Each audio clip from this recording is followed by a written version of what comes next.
Twelfth class English. तो देखो Vistas चल रही है तुम लोगों की सेकंड बुक इंग्लिश में, और अब तक हमने काफी चैप्टर्स इस बुक के कर लिए हैं। तो स्टार्ट करते हैं chapter should wizard hit mommy के क्वेश्चन आंसर, और शुरुआत होगी शॉर्ट क्वेश्चन से। अभी तक मैंने इस चैप्टर के अंदर सिर्फ क्या बताई है तुम लोगों को, स्टोरी, कि किस तरह से एक पिता है जो अपनी छोटी लड़की को कहानियां सुनाता है, और वो अपनी कहानियों के अंदर कुछ खास परिवर्तन नहीं करता है। उसका मेन मोटे मोटे तौर पर बेसिकली एक रोजर नाम का कैरेक्टर होता है, और वो रोजर के आगे ही कभी कुछ बदल देता है, जैसे Roger monkey, Roger fish, Roger skunk. तो कहानी के अंदर बेसिक आइडिया उसका सेम होता है, बस छोटे मोटे चेंजेस करता रहता है। बेसिकली एक रोजर स्कंक है, वो किसी मुश्किल में पड़ जाता है, मुश्किल का समाधान करने के लिए वो किसी उल्लू के पास जाता है, उल्लू से जादूगर के पास भेजता है ना। तो मोटे मोटे तौर पर उसकी कहानी का जो बेसिक आइडिया होता है वो आइडिया क्या रहता है, सेम। अब ये अपनी लड़की को कहानी सुनाता आ रहा है बचपन से, जब वो बहुत छोटी थी, लेकिन अब वो धीरे धीरे बड़ी होती जा रही है। तो इसके लिए थोड़ा मुश्किल है कहानी को सुनाना, क्योंकि अब वो क्वेश्चन पूछती है, वो रीजनिंग अप्लाई करती है, वो लॉजिक लगाती है कि ऐसा क्यों, वैसा क्यों, ऐसा नहीं होना चाहिए, वैसा नहीं होना चाहिए। तो इसके पापा के लिए थोड़ी सी परेशानी हो गई है कहानियों को सुनाने में। ठीक है, तो जरूरत है कि अब इस चैप्टर के कुछ शॉर्ट क्वेश्चंस करें। कहानी तुम लोगों को बहुत अच्छे से समझ में आ गई होगी, बहुत ही सिंपल सी स्टोरी है। अब जरा फर्स्ट क्वेश्चन देखते हैं, short question. What was usually the basic story line of the tale that Jack told Jo almost daily. Question बहुत ही सिंपल है। मतलब ये है कि जो कहानी उसके पिता सुनाया करते थे अपनी लड़की को, जो को, जो जैक कहानी सुनाया करता था, जैक उसके पापा का नाम है, जैक जो कहानी सुनाया करता था अपनी लड़की को, जो को, उसकी बेसिक स्टोरी लाइन होती क्या थी, उस कहानी के अंदर बेसिकली होता क्या था मोटे मोटे तौर पर। तुम्हें मालूम है उसकी कहानी में कुछ खास चेंजेस नहीं होते थे, कोई बड़ा चेंज नहीं होता था, बेसिक कैरेक्टर होते थे और उन्हीं में वो छोटे मोटे चेंजेस कर दिया करता था, उसका बेसिक आइडिया वही रहता था। तो उसकी बेसिक स्टोरी लाइन थी क्या, टेल का मतलब होता है कहानी, जो वो कहानी सुनाता था उस कहानी की बेसिक स्टोरी लाइन क्या हुआ करती थी, जो जैक सुनाता था अपनी लड़की को, लगभग रोज सुनाता था। ठीक है, तो अब जरा आंसर देखते हैं।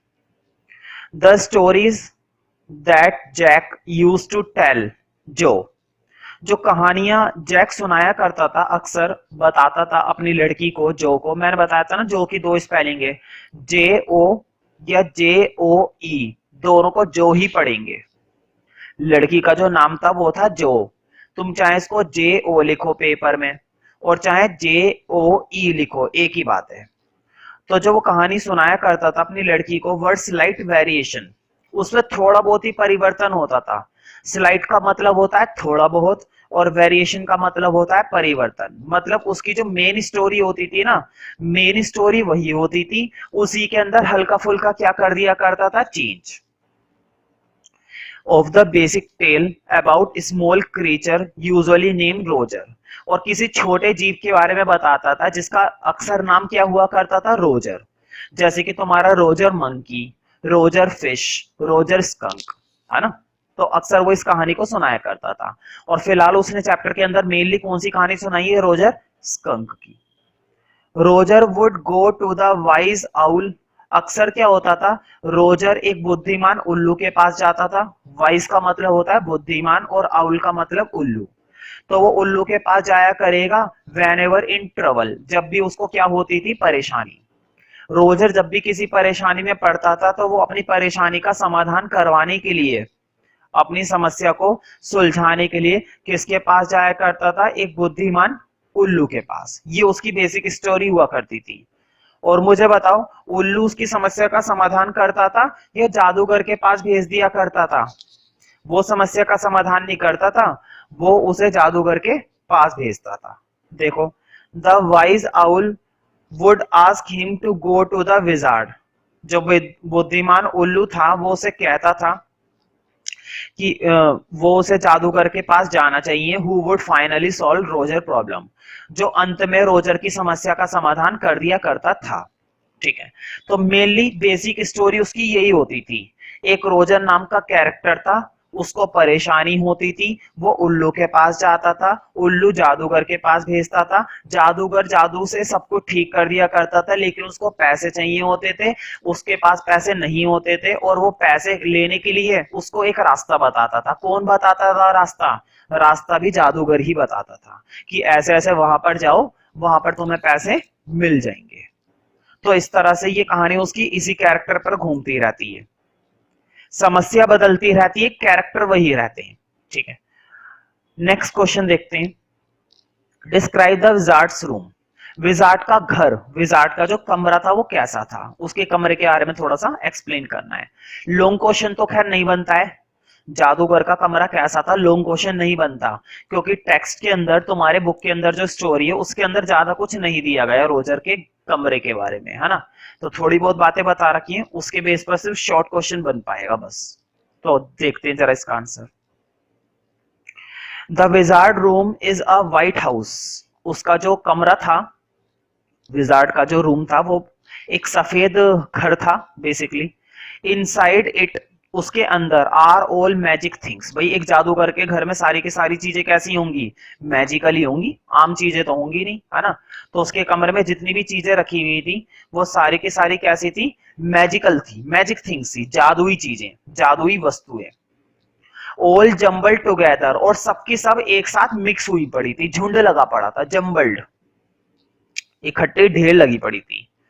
All jumble together in a big dusty heap, धूल में घिरी हुई एक ढेर लगा हुआ था। जैसे मान लो बहुत सारी चीजें होती है ना, उन्हें इकट्ठा करके रख दिया, सालों साल उनकी सफाई नहीं हुई, तो उस पर क्या चिपक जाती है? धूल। हीप का मतलब होता है ढेर, और डस्टी का मतलब होता है गंदा, धूल भरा। तो उसकी जितनी भी चीजें थी ना, जादुई चीजें, उन सबका क्या लगा हुआ था? ढेर लगा हुआ था, साफ नहीं थी। As the wizard did not have any cleaning lady, क्योंकि उसके पास कोई भी साफ करने वाली महिला नहीं थी। उसके पास तो ना तो नौकरानी थी, ना ही उसकी कोई वाइफ थी जादूगर की, जो साफ सफाई का ध्यान रखे। इसलिए उसके घर में हमेशा गंदगी पड़ी रहती थी और सारी चीजें इधर उधर पड़ी रहती थी। नेक्स्ट क्वेश्चन देखते हैं। How did Roger skunk mommy react when he smelled like roses. तो रोजर स्कंक की जो मम्मी थी, मॉमी, वो कैसे रिएक्ट करती है जब उसके अंदर से कैसी गंध आती है? गुलाब की। जब वो गुलाब की तरह महकता है तो उसकी मम्मी को पसंद आई ये बात? नहीं, उसकी मम्मी को ये बात पसंद नहीं आई। अब जरा आंसर देखते हैं। When Roger skunk smelled like roses, जब वो गुलाब की तरह महकता है Roger skunk, his mommy asked what the awful smell was. उसकी मम्मी पूछती हैं ये भद्दी सी गंध क्या थी? ये भद्दी सी गंध बताओ। गुलाब की खुशबू को वो क्या कह रही है? ये भद्दी सी गंध। बताओ गुलाब की स्मेल कोई भद्दी होती है, गंदी होती है? नहीं। लेकिन उसकी मम्मी को अपने बच्चे के अंदर जो बदबू थी वही बदबू पसंद थी। तुम यहाँ पर गहराई देख सकते हो। एक माँ अपने बच्चे के अंदर वही चीज पसंद करेगी जो चीज उसको मिली है अपने जीवन से, जो चीज उसको मिली है भगवान की देन से। एक इंसान को उसी चीज में खुशी मनानी चाहिए। ये चैप्टर तुम्हें एक सबक सिखा रहा है कि एक इंसान को उसी चीज में खुशी मनानी चाहिए जो उसे भगवान ने अपनी खुशी से दी है, या जो चीज उस बंदे ने अपनी मेहनत से हासिल करी है ना। इस तरह से वो अपने अंदर खुशबू की गंध को नहीं डलवा सकता था, ये गलत बात है, ये प्रकृति के नियम के खिलाफ है। ठीक है, तो उसकी मम्मी तुरंत कहती है कि ये क्या भद्दी सी स्मेल है, ये क्या थी? रोजर स्कंक बताएगा। रोजर स्कंक रिप्लाइड दैट, तो रोजर स्कंक बताता है that the wizard had made him smell like that, कि जादूगर ने उसकी ये गंध करी है। ये गंध ऐसी किसकी वजह से हुई है? जादूगर की वजह से। शी गोट एंग्री, अब उसको गुस्सा आ जाता है। किसको? उसकी मम्मी को।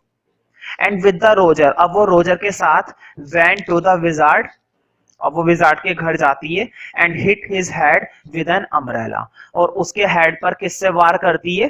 अम्ब्रेला से। वो हाथ में एक छाता लेकर जाती है, वो तो अच्छा है, तो हमें मालूम है ना छाते की एक तरफ नोक होती है, अच्छा हुआ वो नोक उसने उसके पेट में नहीं घुसाई। है ना, तो उसके सर पे वार करती है। Next question, how did Jo react to Jack story line?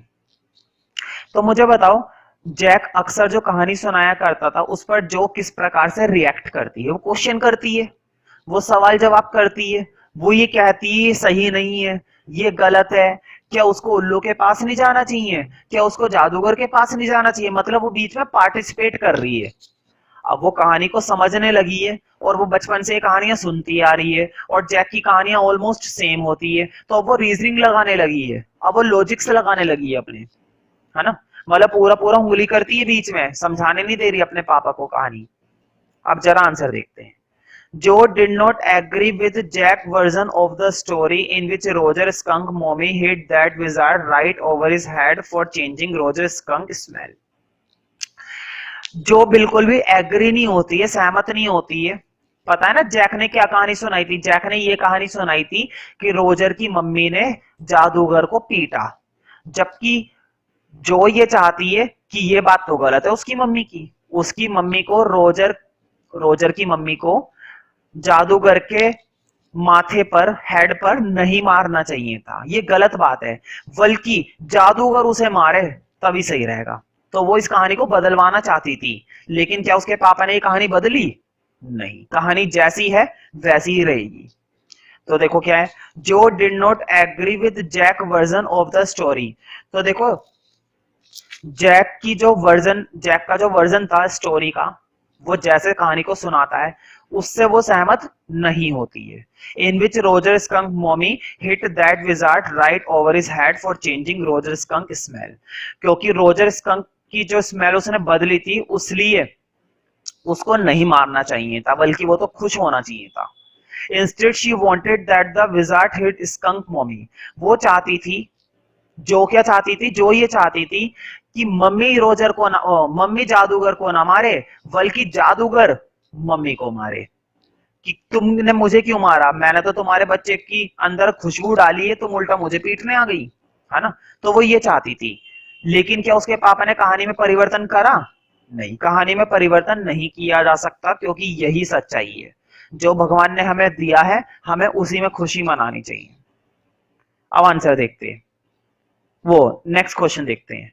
What do you think was जो प्रॉब्लम? जो की समस्या क्या थी? देखो जो की यही समस्या थी, वो ये चाह रही थी कहानी को बदला जाए, कहानी को बदला जाए, लेकिन कहानी को बदला नहीं जा सकता। जो वॉज मेनली कंसर्न दैट, जो मेनली ये चाहती थी Roger skunk should be accepted by other animals, कि जो रोजर स्कंक है उसको दूसरे जानवर पसंद करें, उसको दूसरे जानवर एक्सेप्ट करें, उससे दूर ना भागें, उससे दोस्ती करें। She was annoyed that the mother had not understood skunk misery। वो बहुत ही ज्यादा गुस्से में आ गई, एनोइड परेशान हो गई। एनोइड का मतलब होता है उत्तेजित हो जाना, परेशान हो जाना, नखरे दिखाना या गुस्से में आ जाना। जो को गुस्सा आ रहा था ना कि नहीं, रोजर की मम्मी को ऐसा नहीं करना चाहिए था, रोजर की मम्मी को समझना चाहिए अपने बच्चे का दुख, कि उसका बच्चा कितना परेशान रहता है, कितना दुखी रहता है, सब उसकी बदबू से दूर भागते हैं। लेकिन रोजर की मम्मी ने ये सब बातें नहीं मानी, रोजर की मम्मी ने ये सारी बातें नहीं मानी। जो ये चाहती थी कि वो उसकी, तो जो को बहुत परेशानी थी, बहुत गुस्सा आ रहा था उसकी मम्मी पर।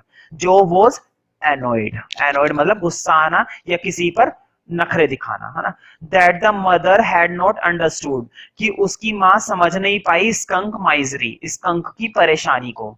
माइजरी का मतलब होता है परेशानी या दुख। वो अपने बच्चे के दुख को समझ नहीं पाई। जबकि तुम्हें नहीं पता, एक माँ अपने बच्चे का दुख तो क्या चीज है, किसी भी चीज को समझ लेती है। वो चाहती है मेरे बच्चे का भला रहे, और भला उसका इसी में ही है कि वो खुशबू ना डाले, वो क्या डाले, बदबू ही निकाले। अब वो क्या भला है इसके पीछे, वो तुम मुझसे क्लास में पूछ सकते हो, मैं समझा सकता हूँ, ठीक है। So she wanted that the wizard to teach his mother a lesson. इसलिए उसकी लड़की चाहती थी, जो चाहती थी कि जादूगर सबक सिखाए उसकी माँ को। देखो क्या लिखा हुआ है, शी वॉन्टेड, वह चाहती थी, the wizard to teach his mother, कि विजार्ड जो है जादूगर उसकी माँ को सबक सिखाए। लेसन का मतलब होता है सबक सिखाना। लेसन का मतलब ये नहीं कि पाठ पढ़ाए, यहाँ पर पाठ पढ़ाना नहीं है, यहाँ पर सबक सिखाना है। She wanted her father to change the story to suit her taste. वो चाहती थी वो चाहती थी कि उसके पापा उस कहानी को बदले, उस कहानी के अंत को बदले जो भी उसका टेस्ट था, अपनी पसंद के अनुसार। टेस्ट का मतलब यहाँ पर स्वाद नहीं है, यहाँ पर टेस्ट का मतलब है पसंद।